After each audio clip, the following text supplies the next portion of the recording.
نحمده ونستعينه ونستغفره ونؤمن به ونتوكل عليه ونعوذ بالله من شرور أنفسنا ومن سيئات أعمالنا. من يهد الله فلا مضل له ومن يضلله فلا هادي له، ونشهد أن لا إله إلا الله وحده لا شريك له، وأشهد أن محمدًا عبده ورسوله الذي أرسله بالحق بشيرا ونذيرا وداعيا إلى الله بإذنه وسراجا منيرا. فقد قال الله تعالى في كلامه المجيد وفرقانه الحميد: أعوذ بالله من الشيطان الرجيم. بسم الله الرحمن الرحيم. منها خلقناكم وفيها نعيدكم ومنها نخرجكم تارة أخرى ولقد أريناه آياتنا كلها فكذب وأبى.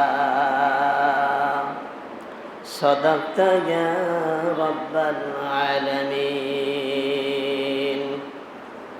عن أبي هريرة رضي الله تعالى عنه قال: قال رسول الله صلى الله عليه وسلم: إذا مات الإنسان انقطع عنه عمله إلا من ثلاثة: إلا من صدقة جارية أو علم ينتفع به أو ولد صالح يدعو له. وقال رسول الله صلى الله عليه وسلم: من شهد الجنازة حتى يصلى عليها فله قيراط، ومن شهد حتى تدفن كان له قيراطان. قيل وما القيراطان؟ قال مثل الجبلين العظيمين، أو كما قال عليه الصلاة والسلام. ঐতিহ্যবাহী ইউনিয়ন পরিষদ জামি মসজিদের সকল ধর্মপ্রাণ মুসলমান ভাইদেরকে সশ্রদ্ধ সালাম। আসসালামু আলাইকুম ওয়া রাহমাতুল্লাহি ওয়া বারাকাতুহু। সেই সাথে মহান রবের শুকরিয়া আদায় করছি, যিনি আমাদেরকে জিলহজ মাসের তৃতীয় সপ্তাহে মহান রবের ঘরে আসার তৌফিক করে দিলেন। জোরে সোরে সমস্বরে শুকরিয়া আদায় করে সকলে বলি আলহামদুলিল্লাহ। সত্য ও ন্যায়ের পক্ষে, অসত্য ও অন্যায়, অবিচার, জুলুম, অত্যাচার ও অবৈধ আধিপত্যবাদের বিরুদ্ধে লড়াই করেছেন তিনি হচ্ছেন রাসূল আকরাম সাল্লাল্লাহু আলাইহি ওয়াসাল্লাম। তারই উপরে দরুদ পাঠ করি, সকলে বলি সাল্লাল্লাহু আলাইহি ওয়াসাল্লাম। আমি যে আয়াতখানা তেলাওয়াত করেছি সূরাতুত তাহা ৫৫ নম্বর আয়াত, পারা নাম্বার হচ্ছে ১৬ আর পৃষ্ঠা নাম্বার হচ্ছে ১৪। এই আয়াতের ভিতরে আল্লাহ রাব্বুল আলামিন মানুষদের, পৃথিবীর মানুষের অস্তিত্ব সম্পর্কে আলোচনা করেছে। মানুষ পৃথিবীতে কিছু সময় থাকবে, থাকার পরে এই মানুষের মৃত্যু হবে, ঠিক কিনা? এই মানুষ চিরকাল বেঁচে থাকতে পারবে না। মানুষ হোক আর যে জীবজন্তু হোক না কেন, এগুলো চিরকাল বেঁচে থাকতে পারবে না, তাদের মরণশীল। তারা হচ্ছে কি মরণশীল, তাদের মরণ রয়েছে। মানুষ মরণের পরে কোন অবস্থায় যাবে, আবার তাদেরকে কি অবস্থায় পরিণত করা হবে, সে সম্পর্কে আল্লাহ রাব্বুল আলামিন এই আয়াতে উল্লেখ করেছেন। আল্লাহ রাব্বুল আলামিন বলেন, منها خلقناكم وفيها نعيدكم ومنها نخرجكم تارة أخرى ও দুনিয়ার মানুষ, আমি তোমাদেরকে মাটি থেকে সৃষ্টি করেছি, আর এই মাটিতে তোমাদেরকে সমাধিত করা হবে। এরপরে তোমাদেরকে এই মাটি থেকে আবার জাগ্রত করা হবে। মানুষ পৃথিবীতে কিছুকাল বেঁচে থাকবে, বেঁচে থাকার পরে এই মানুষদেরকে আবার আল্লাহ রাব্বুল আলামিন তার সান্নিধ্যে ডাক দিবেন। মানুষ যখন আল্লাহর ডাকে সাড়া দেবে, সাড়া দেওয়ার সাথে সাথে তার 3.5 হাত বডির আর কোনো দাম থাকবে না। তার যে 3.5 হাত বডি রয়েছে, এই 3.5 হাত বডির ভিতরে থেকে আল্লাহ রাব্বুল আলামিন তার প্রাণ পাখি যখন বের করে নেবেন, আর এই প্রাণ পাখি বের করে নেবার সাথে সাথে এই দেহের আর কোনো দাম থাকবে না। এই দেহকে আল্লাহ রাব্বুল আলামিন মাটির সাথে মিশিয়ে দেবেন। সে চাই গরিব মানুষ হোক আর বড় লোক হোক, লক্ষ লক্ষ লক্ষ টাকার মালিক হোক আর সাধারণ ভ্যান চালক হোক না কেন, সে হোক না কেন, আল্লাহ রাব্বুল আলামিন প্রত্যেকেরই জন্য মাটির ব্যবস্থা করে রেখে দিয়েছেন। প্রত্যেকটি মানুষকে এই মাটির ভিতরে, এই মাটির গর্তের ভিতরে যেতে হবে। সুতরাং ভাইরা আমার, এই পৃথিবীর বড়াই করে কোনো লাভ হবে না। লাভ হবে? এই পৃথিবীতে বড়াই করে কোনো লাভ হবে না। তার কারণ হচ্ছে আমাদেরকে মাটি থেকে সৃষ্টি করা হয়েছে। আদম আলাইহিস সালাতু ওয়াস সালামকে মাটি থেকে সৃষ্টি করা হয়েছে, আর এই মাটির মধ্যেই সকলকে যেতে হবে। আর এই মাটির মধ্যে যখন মানুষকে লিপিবদ্ধ করা হবে, মাটির ভিতরে যখন রেখে আসা হবে, কিছুদিন পরে সেই মানুষ মাটির মধ্যে মিশে যাবে, ঠিক না? এই মানুষ চিরকাল মাটির ভিতরেও থাকতে পারবে না। এই মানুষ যখন দুনিয়া থেকে চলে যাবে, যাবার পরে মাটিতে যখন তাদেরকে সমাধিত করে দেওয়া হবে, কিছুদিন পরে মাটি তাকে খেয়ে ফেলবে। যেই স্থানের ভিতরে মানুষদেরকে রাখা হবে, মাটির গর্তের ভিতরে যখন মানুষকে রাখা হবে, 5 থেকে 7 মাস পরে এই মানুষটি আস্তে আস্তে করে সেখানে গলে পচে যাবে। গলে যখন যাবে, পচে যখন যাবে, তারপরে শুটকি পরিণত হয়ে যাবে। এরপরে আস্তে আস্তে করে মাটি তাকে খেয়ে ফেলবে। এই দেহের কোনো দাম থাকবে না। সমাজের কিছু মানুষ বলে যে আল্লাহ রাব্বুল আলামিন এই মানুষদেরকে যখন মাটিতে রাখা হয়, আল্লাহ রাব্বুল আলামিন সেই মানুষটিকে প্রতি সপ্তাহে আবার জাগ্রত করে দেয়। কিছু মানুষ এই কথাগুলি বলে, ঠিক কিনা? কিছু মানুষ বলে, ধারণা করে বলে যে মানুষদেরকে যখন এই কবরে রাখা হয় প্রত্যেক সপ্তাহে শুক্রবার অথবা বৃহস্পতিবার বা সোমবার, এই দিনগুলিতে এই মানুষগুলি এবারে আশপাশে আসে, ঘুরে বেড়ায়, বাড়ির আশপাশে এসে ঘুরে বেড়ায়। এই কথাগুলি তারা অবাঞ্ছিত কথাবার্তা বলে, তারা জানে না আল্লাহ রাব্বুল আলামিন এমন কোনো সিস্টেম রাখে নাই যে মানুষ পৃথিবী থেকে চলে যায়, যাবার পরে আবার সেই মানুষটাকে আল্লাহ রাব্বুল আলামিন জাগ্রত করে দেয়। এমন কোনো সিস্টেম নাই। আল্লাহর দরবারে এমন কোনো সিস্টেম নাই। সুতরাং ভাইয়েরা আমার, আল্লাহ রাব্বুল আলামিন অন্যত্র বলেছেন, আল্লাযী জাআলা লাকুমুল আরদা মাহদা। হযরত মূসা আলাইহিস সালাতু ওয়াস সালাম ফিরআউনকে যখন দাওয়াত দিয়েছিলেন, আর ফিরআউন প্রশ্ন করেছিলেন, জমিন কার, এই আসমান কার, এই কুল কায়নাত কার? আল্লাহ রাব্বুল আলামিন মূসা আলাইহিস সালাতু ওয়াস সালামের ভিতরে ইলহাম করেছেন। আর মূসা আলাইহিস সালাতু ওয়াস সালাম বলেছিলেন, আল্লাযী জাআলা লাকুমুল আরদা মাহদা। ওই আল্লাহ ওই জমিনকে সৃষ্টি করেছেন, মানুষের জন্য সৃষ্টি করেছেন, লোকদের জন্য সৃষ্টি করেছেন, আর এই মাটিটি আমাদের মানুষের জন্য বিছানা স্বরূপ বানিয়ে দিয়েছেন। যারা চিৎকার করে বলে সুবহানাল্লাহ। মানুষকে যখন কবরে রাখা হয়, আর সেই কবরের তল দৃষ্টি যখন বিছানায় তৈরি করা হয়, সেটি একটি বিছানা। আর দুনিয়ার জমিনটি পুরোটাই আল্লাহ রাব্বুল আলামিন আমাদের জন্য বিছানা স্বরূপ বানিয়েছেন। আরেকবার জোরে চিৎকার করে বলেন সুবহানাল্লাহ। কবরকে 3 ভাগে ভাগ করা হয়েছে। যারা কবর খনন করেন, আমি তাদেরকে বলবো, এই কবরকে 3 ভাগে ভাগ করা হয়েছে। 3টি স্তরে এই কবরকে করতে হবে, খনন করতে হবে। সুন্নত তরিকায় খনন করতে হবে, যারা আমাদের সমাজের মধ্যে কবর ঘরে অধিকাংশই নামাজ কালাম ঠিক মতো পড়ে না, অধিকাংশই সূরা কেরাত জানে না, অধিকাংশই ওযু গোসল জানে না, ঠিক কিনা ভাই? দুই একজন জানলে জানতে পারে, দুই একজন বললে বলতে পারে, কিন্তু এমন কিছু লোক আছে সে কখনোই নামাজ আদায় করে না, কিন্তু কবর খোঁড়ার কাজে খুব ব্যস্ত থাকে। কবর খুঁড়তে পারে, তার কোনো অসুবিধা হয় না, কিন্তু নামাজের সূরা ধরবেন সে আরেকটি সূরা তেলাওয়াত করতে পারে না। আছে না? না আছে, সমাজে আছে না এমন লোক? শরীয়ত জানে না, ইসলাম জানে না, শরীয়তের বিধান সম্পর্কে তার তেমন কোনো জ্ঞান নাই, কিন্তু কবর খুঁড়তে দেন সে কবর খুঁড়তে পারবে, কোনো অসুবিধা নাই, কিন্তু কবর যে 3 নিয়মে খুঁড়তে হয় সেটাও তার জানা নাই। সারা জীবন একটা নিয়ম নিয়ে সে চলে এসেছে, একটা নিয়মে সে কবর খুঁড়তে পারে, আর অন্য নিয়ম সে জানে না। ভাই একটু সামনে বসেন, ঠিক কিনা? সুতরাং ভাইয়েরা আমার 3টা নিয়মে কবর খুঁড়তে হবে। একটি হচ্ছে বগলি কবর, তার মানে সচরাচর যে কবরটি আমরা খুঁড়ে থাকি, যে কবরটি আমরা খুঁড়ি, এইভাবে করে একটা কবর আগে খোঁড়া লাগবে। খোঁড়ার পরে একটা ডয়ার তৈরি করতে হবে। আমার এই ডেস্কের যেমন একটি ডয়ার রয়েছে, এরকম সাইডে একটা ডয়ার তৈরি করতে হবে। পশ্চিম সাইডে একটি ডয়ার তৈরি করতে হবে।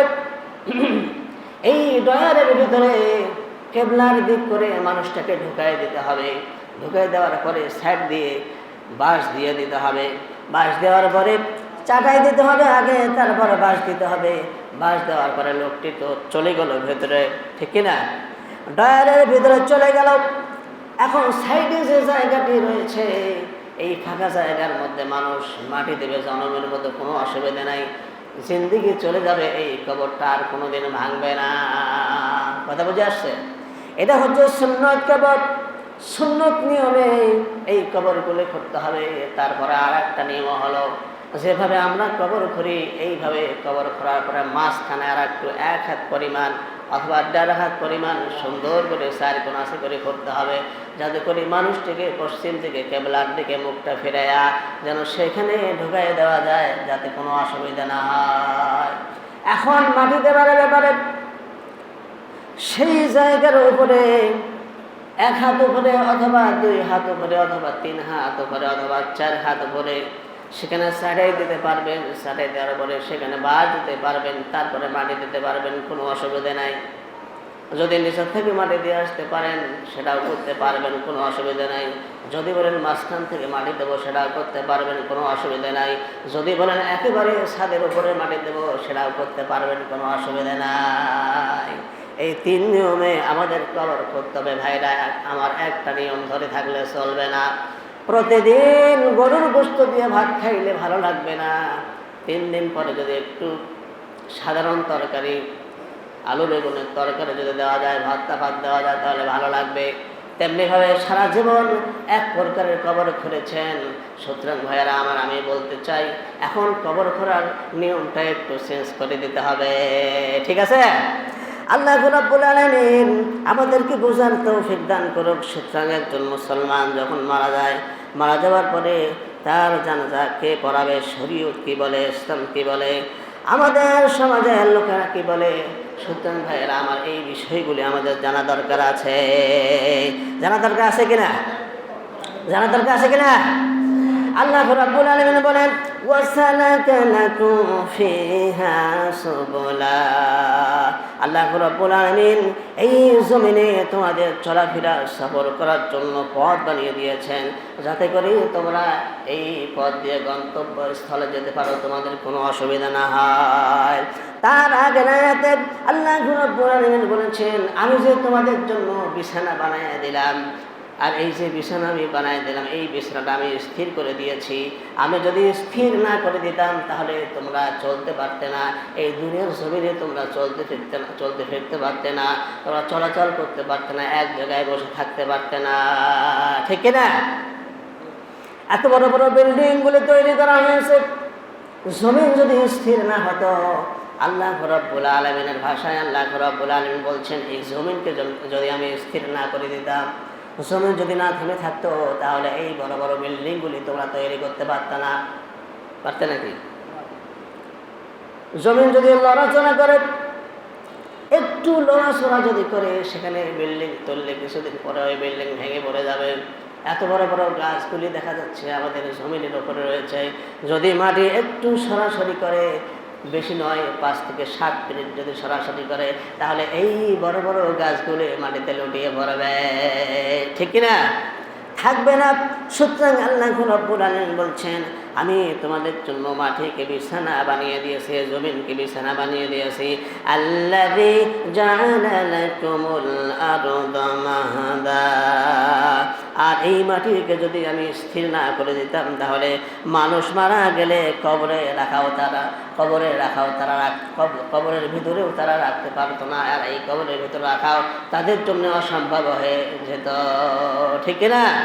সুতরাং ভাইয়েরা আমার, আল্লাহ রাব্বুল আলামিন বলেন, ওয়াজআলনা ফিহা ফিজাজান সুবুলাল লাআল্লাহুম ইয়াহতাদুন। আমি তাকে করে দিয়েছি প্রশস্ত পথ, যাতে তারা গন্তব্যস্থলে পৌঁছতে পারে। এই যে এত রাস্তাঘাট তৈরি করা হয়েছে, এই রাস্তাঘাট যদি আল্লাহ রাব্বুল আলামিন স্থির না করতেন, তাহলে রংপুর থেকে ঢাকা পর্যন্ত যাওয়া আমাদের জন্য খুব কষ্ট হয়ে যেত, ঠিক কিনা? এই স্থির করে দিয়েছেন এবং আমাদের জন্য পথ বাতলে দিয়েছেন। এক স্থান থেকে আর এক স্থানে আমরা যেতে পারি, আমাদের জন্য কোনো অসুবিধা হয় না। এখন কথা হলো, যেই লোকটি মারা গেল, মারা যাবার পরে সেই লোকটিকে কে জানাজা পড়াবে, এই সম্পর্কে আমাদের জানা দরকার কিনা? কোন ধরনের লোক জানাজা পড়াবে আমাদের জানার দরকার। ভাইরা আমার, জানাজার নামাজ পড়ানোর জন্য বেশি হকদারকে উত্তর হলো মৃত ব্যক্তির জানাজার নামাজে কারা উপস্থিত থেকেছেন, কারা উপস্থিত রয়েছেন, এই বিষয়গুলি আমাদেরকে লক্ষ্য করতে হবে। জানাজার নামাজে যে ব্যক্তির জানাজা করা হবে, সেই মৃত ব্যক্তির ওয়ারিসের মধ্যে আলেম ওলামা আছে কিনা, তার ছেলের মধ্যে এবং তার ভাইয়ের মধ্যে এরকম ভালো আলেম আছে কিনা, এটা আগে দেখতে হবে। দেখার পরে তারপরে দেখতে হবে এই সমাজের যিনি ইমাম সাহেব, সেই ইমাম সাহেব আছে কিনা, ইমাম সাহেবকে লক্ষ্য করতে হবে, ইমাম সাহেবকে খুঁজতে হবে ইমাম সাহেব আছে কিনা। এই কথা বলার কারণ হলো, আপনারা যারা নামাজ আদায় করেন জুমার নামাজ, এই জুমার নামাজটা ফরজ না ফরজে কিফায়া? বলেন তো, ফরজ না ফরজে কিফায়া? ফরজ। কি? এই জুমার নামাজটা হলো ফরজ। আমার মতো সাধারণ মৌলবীকে দিয়ে আপনারা নামাজ আদায় করতেছেন এই ফরজ নামাজটা, আর ফরজে কিফায়ের নামাজ আদায় করতেছেন বড় মুফতি দিয়া, ঠিক কিনা? এত দামি একটা নামাজ, জুমার নামাজ আদায় করতেছেন ইমাম সাহেবকে দিয়ে, আর মরণের পরে যেই মানুষটা পৃথিবী থেকে চলে গেল সারা জীবনের জন্য, ফরজে কিফায়ের নামাজ অল্প কিছু মানুষ আসলে হয়ে যাবে, অল্প কিছু মানুষ যদি নামাজ আদায় করে দেয় তাহলে হয়ে যাবে। এই নামাজটি আপনারা অন্য মুফতি খুঁজে নিয়ে আসেন, এই নামাজ পড়ানোর জন্য অন্য মুফতিকে খুঁজে নিয়ে আসেন। কেন? অন্য মুফতিকে খুঁজে লাগবে না। সুতরাং ভাইরা আমার, প্রখ্যাত তাবি ইব্রাহিম আন-নাখাই রাহমাতুল্লাহি আলাইহি বলেছেন, জানাজার নামাজ পড়াবে মসজিদের ইমামরা। কারা পড়াবে?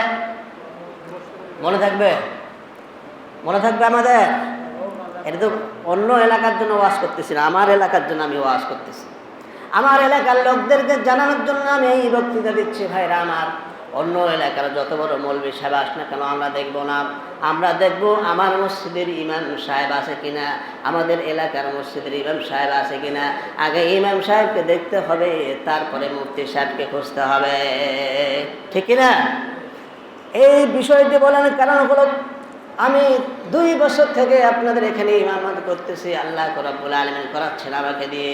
আমি অনেক লক্ষ্য করেছি, আপনারা মুফতি সাহেব খোঁজেন, বিভিন্ন জায়গা থেকে বিভিন্ন সাহেব আসে, সেই সাহেবদেরকে দিয়ে আপনারা জানাজার নামাজ আদায় করার চেষ্টা করেন। আমি এগুলি লক্ষ্য করেছি।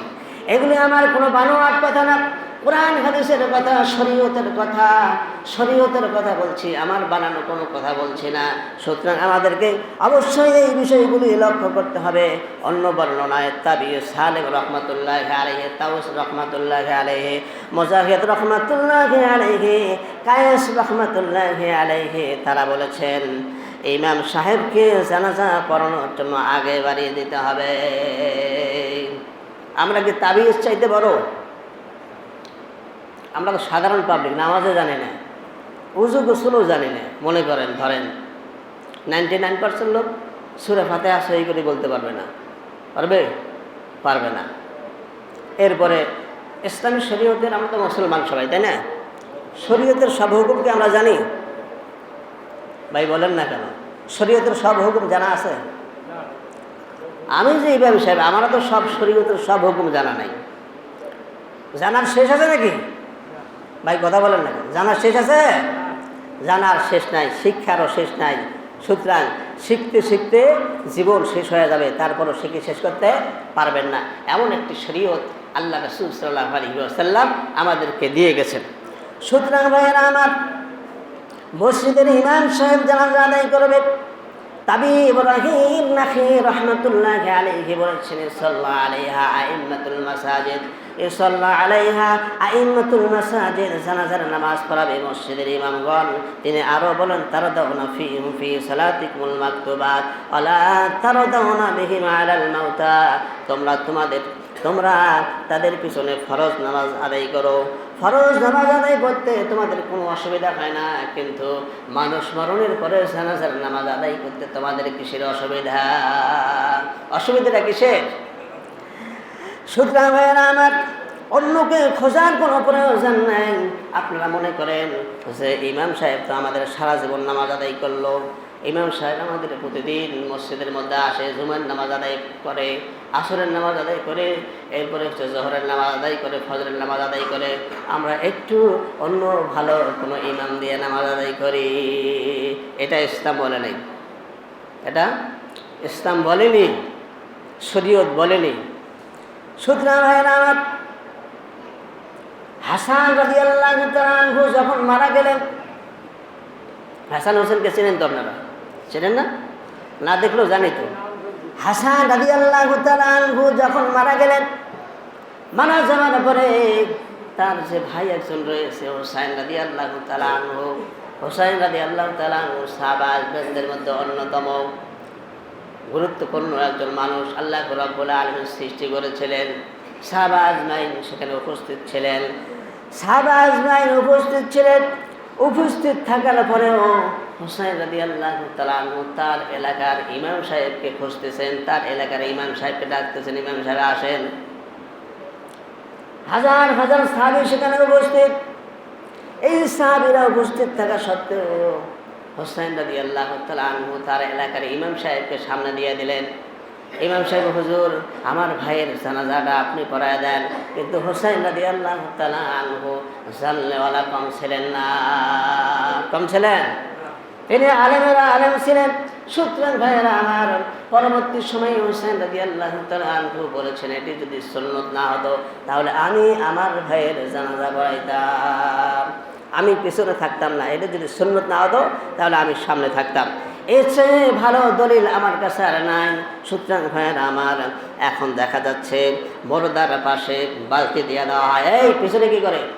কথা শোনো, দামি কথা হচ্ছে তো। বড়দার পাশে বালতি দিয়ে দেওয়া হয়। একজন মানুষ যখন মারা যায়, মারা যাবার পরে সেই লোকটির সমস্ত আমল বন্ধ হয়ে যায়। এই মানুষটি যখন মারা গেল, মারা যাবার পরে দেখা যায় তার সেই মুর্দার পাশে একটি বালতি দিয়ে দেওয়া হয়, আর সেই বালতিতে কিছু চাল দিয়ে দেওয়া হয়, কিছু টাকা দিয়ে দেওয়া হয়, কিছু কাপড় চোপড় অনেক সময় দেখা যায় দিয়ে দেয় মানুষ, দেয় কিনা? এটা কি জন্য দেয়?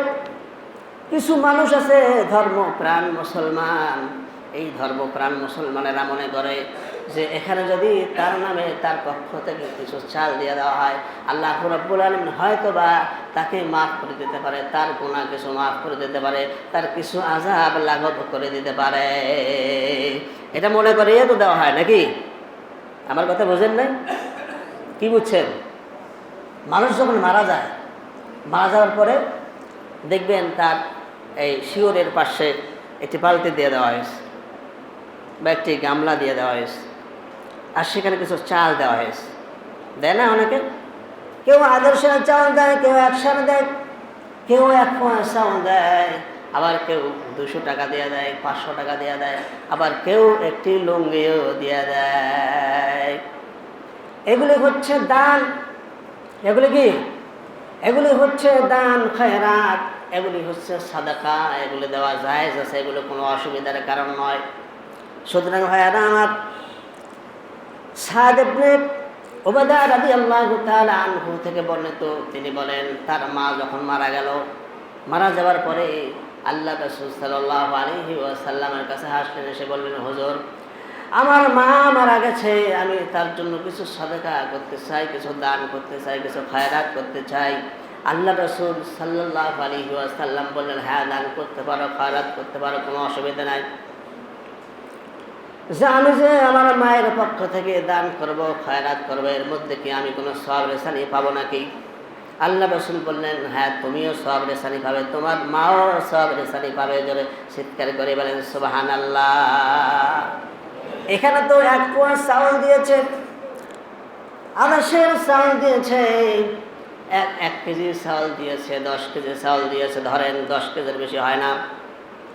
ধরেন এখানে 500 টাকা দিয়েছে, ধরেন এখানে একটি লুঙ্গি দিয়েছে। এই আল্লাহ রাসূলের সাহাবী আল্লাহ রাসূলের কাছে যখন আসলেন, আসার পরে তিনি যখন বললেন যে সদকা করতে পারো, দান করতে পারো, কোনো অসুবিধা নাই, ওই সাহাবী বড় একটা খেজুরের বাগান আল্লাহর জন্য, ইসলামের জন্য আল্লাহ রাসূলের হাতে অর্পণ করে দিলেন। জোরে চিৎকার করে বলেন সুবহানাল্লাহ। 1 পোয়া চাউল দেয়নি, আদার্সের চাউল দেয়নি, 1 কেজি চাউল দেয়নি, একটি লুঙ্গি দেয়নি, বড় একটা বাগান দিয়ে দিয়েছে। সুবহানাল্লাহ করবেন না? এই বাগানের মালিক এখন কে হবে? এই বাগানের মালিক রাসূল আকরাম সাল্লাল্লাহু আলাইহি ওয়াসাল্লাম। মুসলমানেরা, সাহাবা আজমাইন, আল্লাহ রাসূল খুঁজলেন না কে মিসকিন, কে গরিব, তাদেরকে নিয়ে আসো, এখান থেকে খেজুর দিয়ে দাও। খুঁজছেন নাকি? খুঁজেছেন যে কোথায় মিসকিন আছে, কার বাড়িতে গরিব মানুষ আছে, খুঁজে নিয়ে আসো, আমি এই খেজুরগুলো তাদেরকে দিয়ে দেই। এমন করছে নাকি? এমন করে নাই ভাইরা আমার।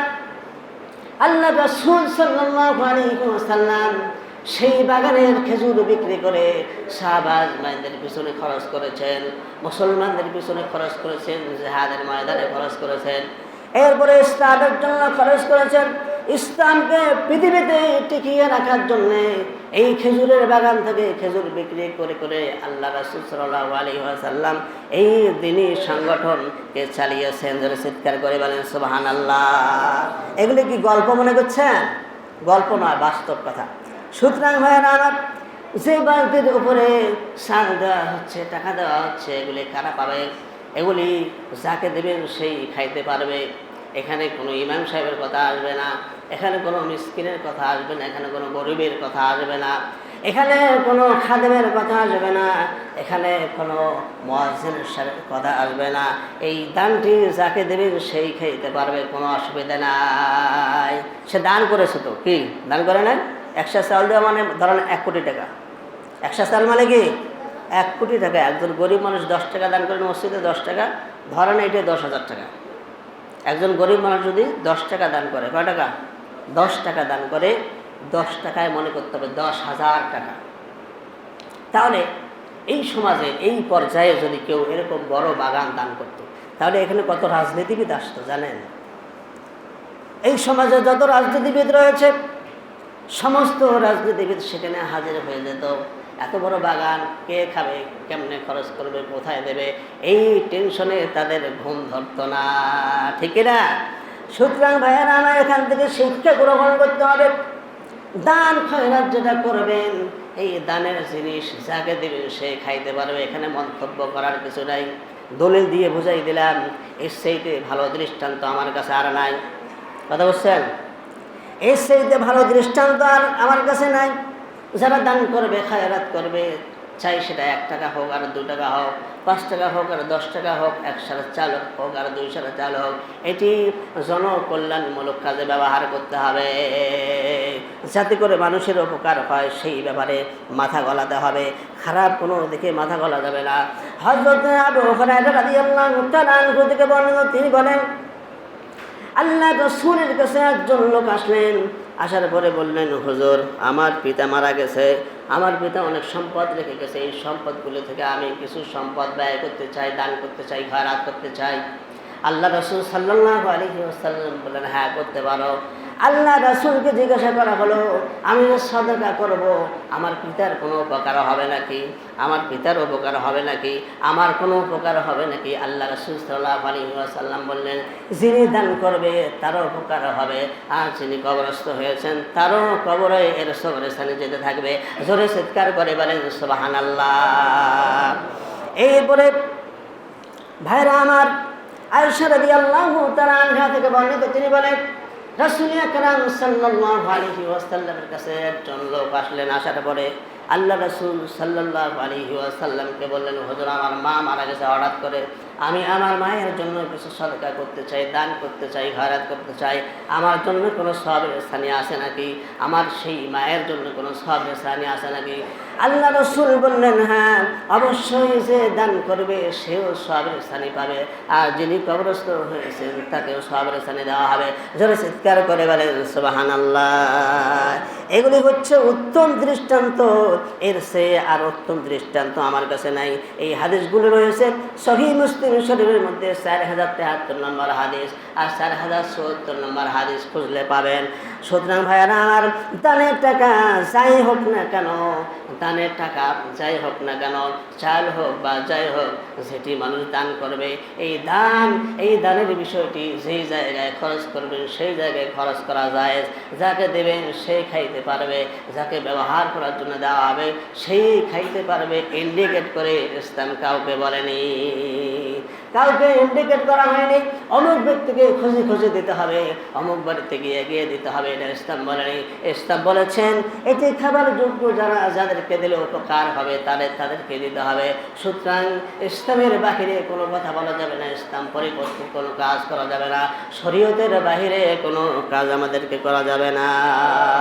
আল্লাহ রাব্বুল আলামিন আমাদেরকে ইসলামের জন্য ব্যয় করার তৌফিক দান করুক। সকলে মিলে আল্লাহুম্মা আমিন।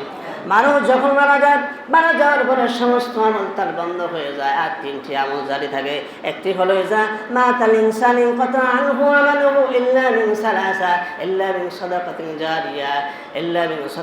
জারিয়া আও ইলমিন ইনতাফাউ বিহি আও ওয়ালাদিন সালিহিন ইয়াদউ লাহ। তিনটি আমল জারি থাকে। একটি হলো সাদকায়ে জারিয়া, আরেকটি হচ্ছে সে যে ইলম শিক্ষা করেছে, এই ইলম শিক্ষা করার পরে মানুষকে শিক্ষা দিয়েছে, এই দুইটি আমল। আরেকটি আমল হলো সে যদি তার নেক সন্তান রেখে যায়, আর সেই নেক সন্তান যদি তার জন্য দোয়া করতে থাকে, নামাজ আদায় করে দোয়া করে, রব্বির হামহুমা কামা রাব্বায়ানি সগীরা, এই দোয়া করতে থাকে আর নামাজ আদায় করতে থাকে, আল্লাহর সান্নিধ্যে তার জন্য দোয়াই মাগফিরাত করতে থাকে, এরকম সন্তান যদি কেউ রেখে যায়, এগুলি হচ্ছে সাদকায়ে জারিয়া। এই সাদকায়ে জারিয়ার কাজ যারা করবে কিয়ামত পর্যন্ত আল্লাহ রাব্বুল আলামিন ওই মুর্দার আমলনামায় এনেকে লিখতে থাকবেন। জোরে চিৎকার করে বলেন সুবহানাল্লাহ।